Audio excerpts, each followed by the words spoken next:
about working at Paris Elementary School. So, what excites me most is that I really like change and challenge. I like to find comfort in the discomfort.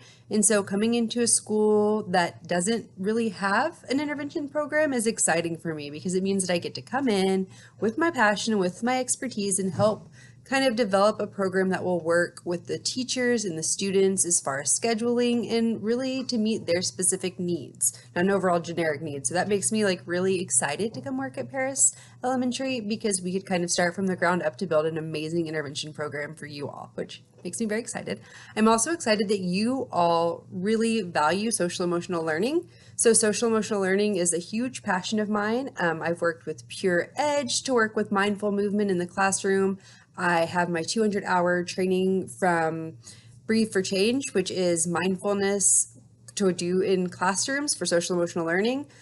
We also do PBIS here at my school where we do positive behavior incentives. And so I'm really excited to continue working on those programs and doing those sorts of activities with the teachers and students at your school to kind of do something new. So that makes me really excited to be there.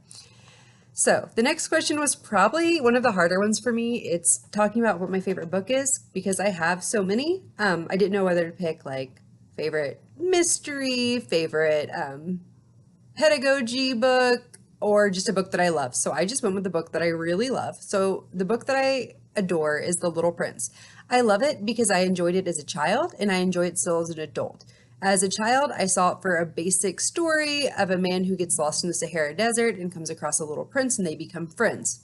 As an adult, I saw it as a way to look at adults as having lost their wonder and their excitement for living. And so I really like how in the book, The Little Prince talks about adults and how sometimes they get stuck in a rut of their job and their lives and they don't really appreciate the people and the beauty in the world around them. So I think it's a really good way to think about how we're taking things for granted and to really kind of open up our eyes and look around us and enjoy the beauty of the world that we live in. And I think that book really focuses on that. And so I really adore that message in the book. So my greatest strength and weakness, kind of the same thing. I think it's a strength, but my partner has told me that it could be a weakness.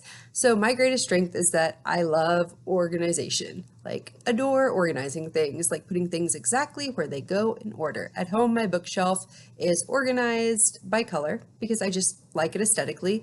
At work, it's organized by topic. So I have my fairy tales together.